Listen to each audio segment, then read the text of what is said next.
Olá, queridos alunos e alunas, tudo bem? Vamos abrir a apostila de teoria na página 46 e dar continuidade aqui ao estudo de acidez e basicidade dos compostos orgânicos. Essa primeira parte aqui, que eu destaco para você, que é o item 2, considerações matemáticas das reações ácido-base e aquoso, essa parte inicial todinha aqui, você já viu na fisicoquímica, que se refere a alfa, Ka, pKa e acidez. Beleza, eu vou falar um pouquinho para você sobre isto aqui, olha, interpretação dessas setas e como é que nós vamos, a partir delas, entender quando uma reação está em equilíbrio, quando ela está com equilíbrio deslocado, quando praticamente não há equilíbrio.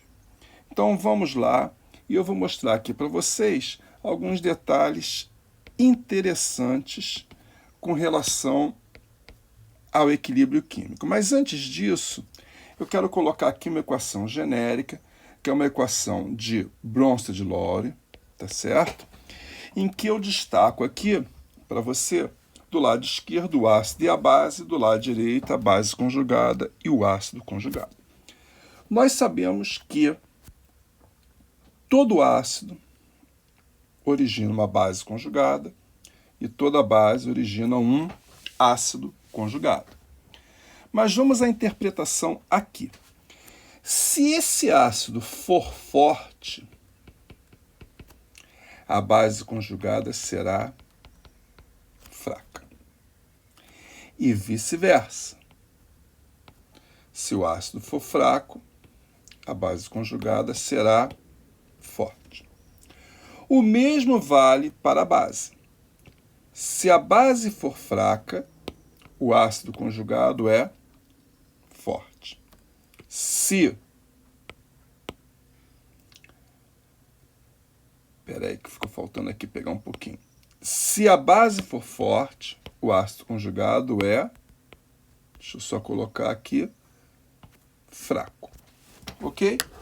É isso. É importante que você guarde esse conceito, tá certo? Mas na próxima página, o conceito vai ser diferente. Eu não vou relacionar o ácido com a base conjugada. Eu vou relacionar, para saber se há equilíbrio, eu vou relacionar aqui, deixa eu apagar aqui, que eu não quero. E o que eu vou relacionar na próxima página vai ser exatamente isso. O ácido de um lado e o ácido conjugado do outro lado. É isso que eu vou relacionar para que você entenda a questão do equilíbrio. Mas continua valendo isso.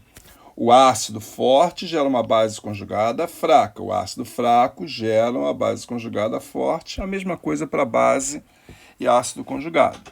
Mas nós não vamos trabalhar com os pares conjugados. Nós vamos trabalhar com o ácido de um lado e o ácido conjugado do outro lado. Então, antes disso, vamos aqui aos códigos e linguagens. Observe só. Quando numa reação química aparecer somente uma seta, esta ou esta, não as duas, é sinal que praticamente não há equilíbrio. Quando aparecer uma seta dupla de tamanho diferente, há equilíbrio, mas o equilíbrio está deslocado no sentido da maior seta. Aqui está deslocado para a esquerda, aqui está deslocado para a direita. E quando a seta for dupla do mesmo tamanho, significa que existe um equilíbrio com um grau de ionização próximo de 50%. Ou seja, tem basicamente metade de um lado, metade do outro lado da equação. Eu agora vou fazer uma análise aqui de algumas equações químicas e eu quero que você relacione sempre os ácidos, tá certo? O ácido de um lado e o ácido do outro lado e observe as setas de equilíbrio em função da diferença de pKa. É importante que você lembre a questão do pKa, caso você não se lembre, eu sugiro a leitura desse item 2 aqui todo, que eu estou botando aqui na tela, tá certo? Mas lembrando que, vamos lá, Quanto maior o alfa, maior o Ka, menor o pKa, porque é uma função logarítmica, e maior a acidez. Ou seja, guarde isso aqui, olha. Quanto menor o pKa, maior a acidez. Então vamos voltar aqui. O que eu quero que você observe? Coloquei aqui cianeto de potássio para reagir com ácido acético em meio aquoso, dando acetato de potássio e ácido cianídrico. Quando você observa, a diferença entre os pKs, eu coloquei aqui no meio, ela é 4,3. Então o que acontece? Quem é mais ácido? Vamos botar setinha aqui para você entender. O mais ácido é o de menor Ka. Então vou botar uma setinha aqui para cima e uma setinha aqui para baixo. Então o equilíbrio sempre vai estar deslocado no sentido do menos ácido. Sai do mais ácido para o menos ácido. Então observe que aqui, olha, a seta demonstra o equilíbrio deslocado para a direita, sempre do mais ácido para o menos ácido. Agora, no outro caso, ao invés de usar o KCN, o cianeto de potássio, foi usado cloreto de sódio e ácido acético, formando acetato de sódio e ácido clorídrico. Olhe como a diferença aumentou consideravelmente, de 4,3 para 11,8. E observe que o ácido clorídrico tem um pKa negativo, significa que ele é muito ácido. E aqui 4,8, entendeu? Pouco ácido. Então o que acontece aqui? A diferença é muito grande. Então, se você observar, nem foi colocada aqui uma seta de equilíbrio, apenas indicando que essa reação ocorre no sentido inverso. E é importante você saber isso, porque se você pega uma salada, coloca cloreto de sódio, sal de cozinha, não é? Vamos lá, sal de cozinha, e coloca vinagre que tem ácido acético, não haverá formação de acetato de sódio e ácido clorídrico na sua salada. Vai ficar tudo nessa forma aqui. Percebeu? No próximo caso, agora, olha que interessante. Ao invés de colocar cianeto de potássio e cloreto de sódio, eu coloquei uma base. Então, aqui tem hidróxido de sódio, ácido acético, dando acetato de sódio e água. Nesse caso, observe que a diferença entre os pKs é muito acentuada. Tá vendo? Também em torno de 10,9. Então, o que acontece? Eu posso dizer, relativamente falando, comparando um com o outro, que esse aqui é muito mais ácido que esse aqui. Perfeito? Então o equilíbrio sempre vai estar deslocado do mais ácido para o menos ácido. E como a diferença é muito grande, praticamente não há equilíbrio. Tanto é que a seta aí só indica um sentido. Agora, mesma coisa para você comparar. Olha aqui. O que eu estou fazendo? Eu coloquei aqui o ácido acético em água, tá? E eu vou comparar os dois aqui, dando acetato mais cátio hidrônio. A diferença não é tão discrepante quanto os anteriores. Percebeu aqui, olha, é 6,54. Mas eu posso dizer que esse aqui é consideravelmente mais ácido do que esse aqui. Então o equilíbrio está deslocado para a esquerda. Deixa Deixa eu até botar a seta indo para lá.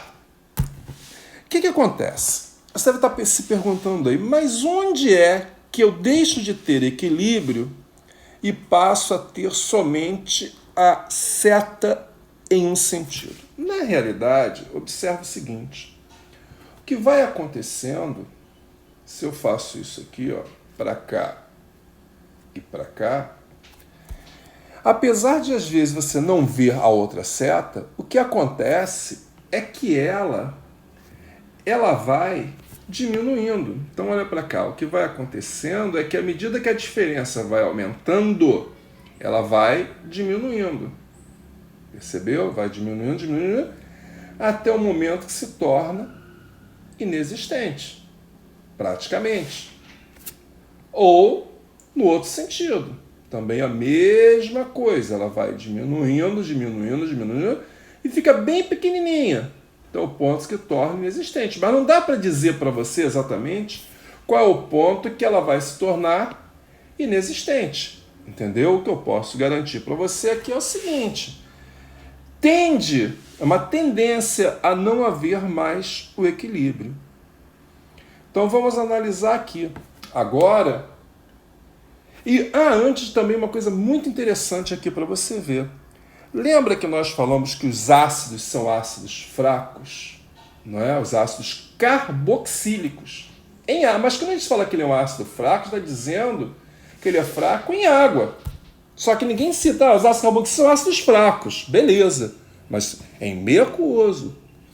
Repare o seguinte, o ácido acético aqui atuou como um ácido fraco.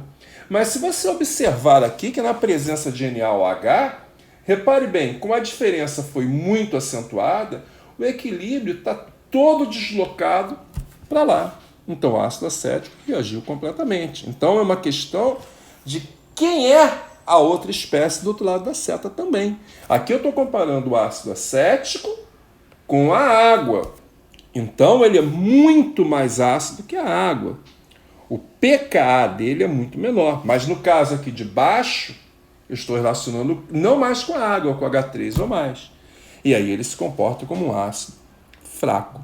Porque o H3 ou mais, o cátion hidrônio, é mais forte que ele. Tem um pKa menor. Quanto menor o pKa, maior a acidez.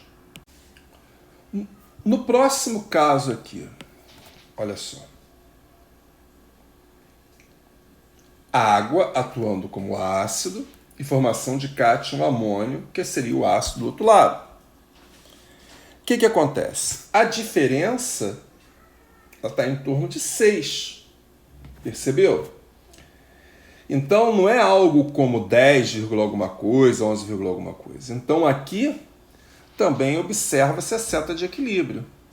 Só que ela está muito mais deslocada para a esquerda. Olha aqui. Para a esquerda. Mas é um equilíbrio. E o mais interessante significa dizer que se eu tenho amônia em água, tá certo? Eu vou ter muito mais essa espécie NH3 e água do que hidróxido de amônio. Ou seja, uma solução de hidróxido de amônio, olha aqui, quando eu falo hidróxido de amônio, eu estou me referindo a NH4OH, que nada mais é do que isso aqui, percebeu? Ela possui muito mais NH3 na forma de gás, dissolvido em água, do que o NH4OH em si. No próximo caso, vamos observar. Aqui eu vou relacionar o HCl com o NH4. Já aqui, praticamente não é equilíbrio. Olha a discrepância aqui de pKs. Tá vendo? É muito acentuada. Então, não há equilíbrio, que eu tenho uma reação totalmente para a direita aí.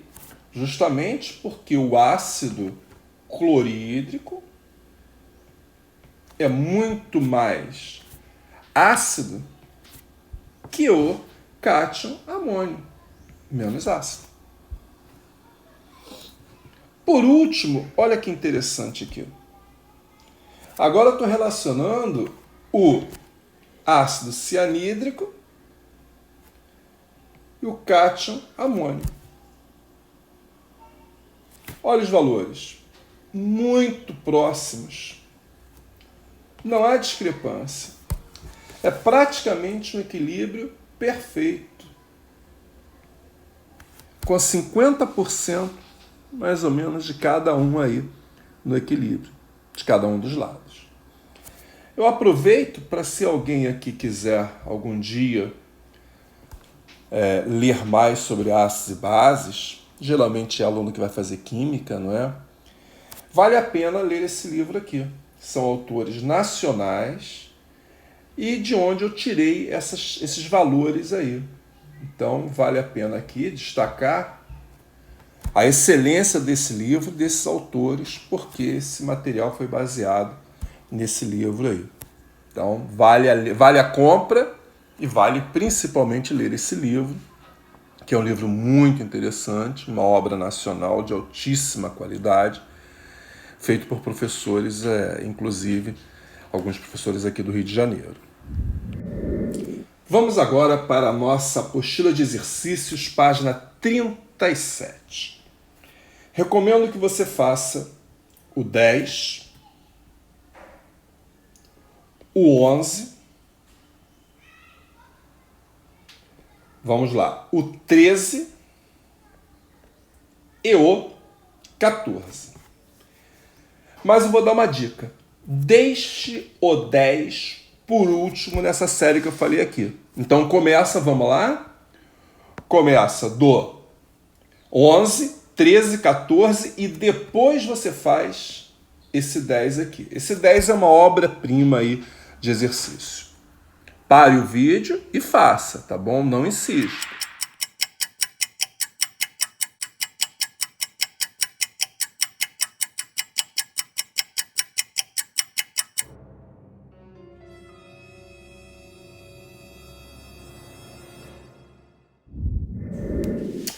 A questão número 11 trata do seguinte: a reação entre o butioeno e o bromo pode ser representada pelo esquema a seguir. Esse esquema se chama mecanismo da reação.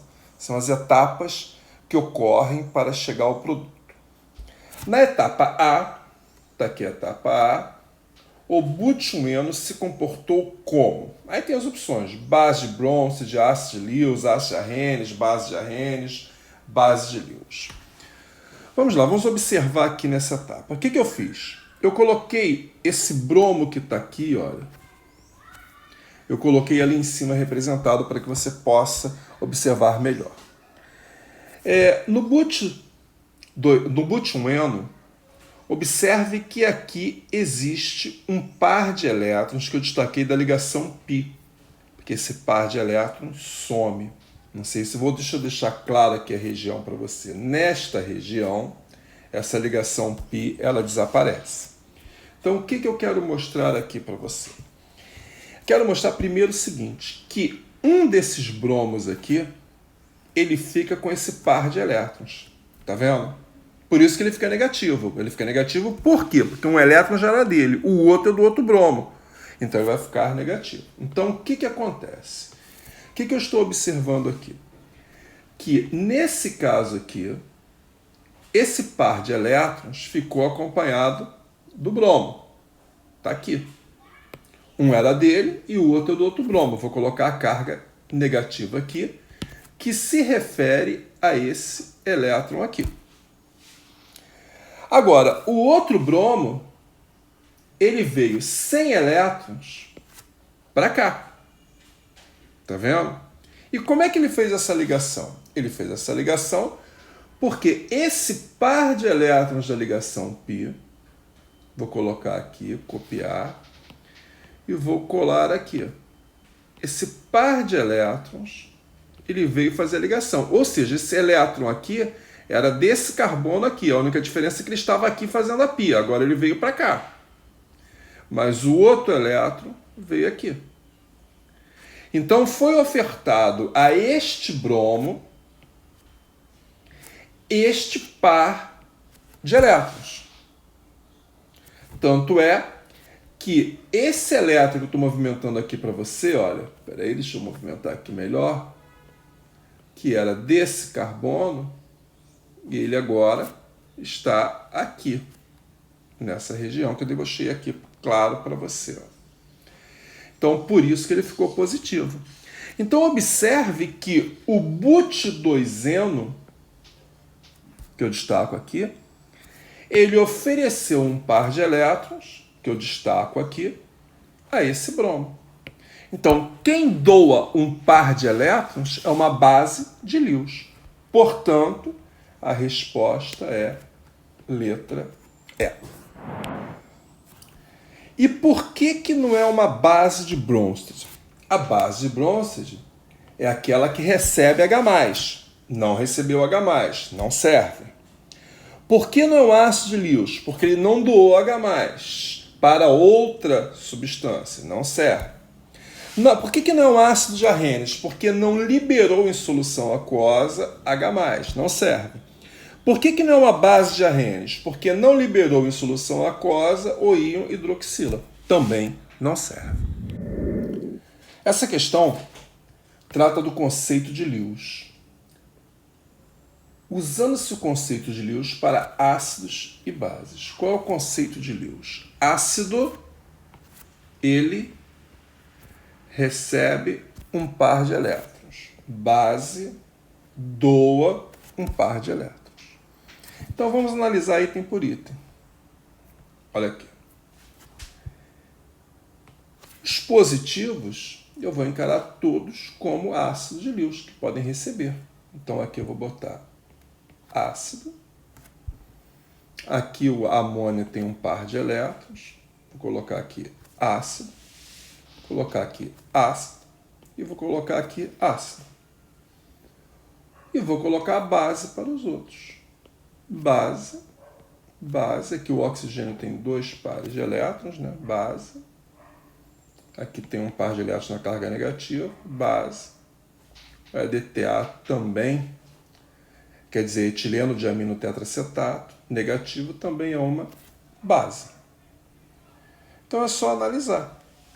Os íons zinco mais 2, CN, ó, já misturou aqui ácido e base. Já não serve, são ácidos. Aqui também, ó, positivo com negativo não serve. Tanto as moléculas de água e amônia quanto os íons EDTA e CN são bases. Perfeito, olha aqui. Resposta, letra C. Na questão número 14, uma coisa muito interessante é você analisar que sempre a soma das cargas do lado esquerdo e do lado direito da reação tem que ser o mesmo. Aqui tem uma carga negativa, aqui vai ter que ter uma negativa. Aqui é neutro, aqui vai ter que ter neutro. Aqui é neutro, aqui o negativo com o positivo vai dar neutro. Então, sempre o somatório das cargas dos reagentes tem que ser igual ao somatório das cargas dos produtos reacionais. Considere as equações químicas e também uma questão que trabalha com Lewis. Aqui, olha, o Cl- foi incorporado ao LCl3, tanto é que ficou menos. Então, teve elétron vindo daqui para cá. Aqui, olha o par de elétrons aqui. De onde veio esse par de elétrons? Você pode vir da amônia. Família 15, tem 5 elétrons na última camada, usou 3 para fazer ligações com hidrogênio e sobrou esse par aí. Esse par foi doado para o LCl3. E no último caso, observe que o LCl3, que era neutro, ficou com uma carga negativa aqui, porque esse Cl saiu na forma de Cl- e foi incorporado aqui. Então, é a mesma coisa. Então, é só a gente fazer agora o seguinte, olha aqui, ó, só colocar, classificar. Quem doa o par de elétrons é a base, aqui é o ácido. Quem doa o par de elétrons é a base, aqui é o ácido. Quem doa o par de elétrons é a base, aqui é o ácido. Então, segundo os critérios de Lewis, a substância LCl3, quero saber somente do LCl3, pode ser classificada como: na primeira é ácido, então ácido em 1 está correto, ácido em 1 está correto, ácido em 1 está correto. Na segunda, também atua como ácido, então ácido em 2 está correto, somente isso. né? E na terceira também recebe um par de aliados. Também é o quê? Ácido. Então, ele é ácido em 1, 2 e 3. Então é isso aqui, olha. Ácido em 1, 2 e 3. A resposta é letra D.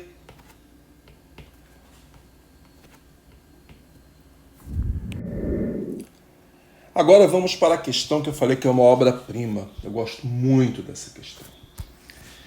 Deixa eu apagar aqui, para não ficar muito poluído. Tal como a água, o etanol líquido pode ser protonado por espécies ácidas. Olha que interessante. Aqui eu estou mostrando para você que o ácido nítrico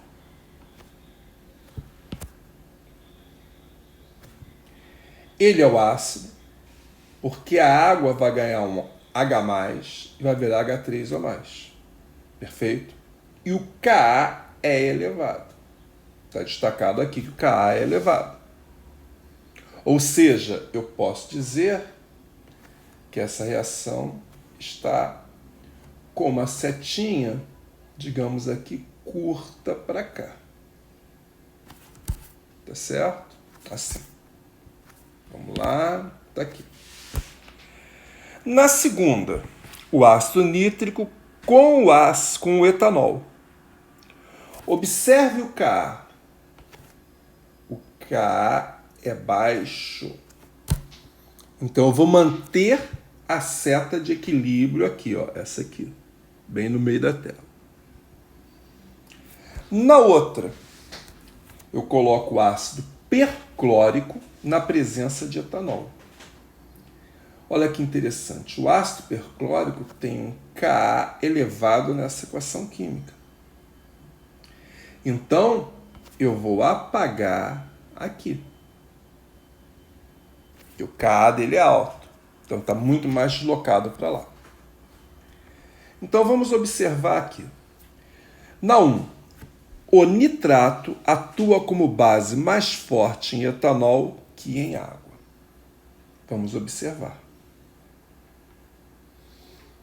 Estou falando do nitrato. Em etanol e nitrato em água. Olha que existe uma diferença aqui, tá vendo? Um é elevado e o outro é fraco.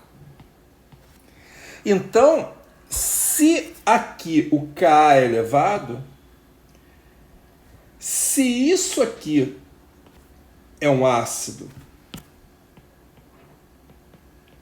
forte, isso aqui é uma base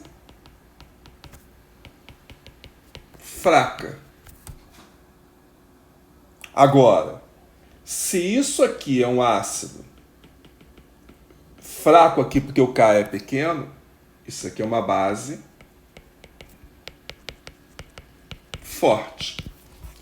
Então, o que é que fala aí? O nitrato atua como base mais forte em etanol do que em água. Perfeito. Vou colocar aqui verdadeiro. O ácido nítrico é um ácido forte tanto em etanol quanto água. Olha aqui, ó. Não. Não é. O ácido nítrico, ele em água, ele é um ácido forte, o Ka é elevado, mas em etanol, o Ka dele é baixo. Então aqui é falso.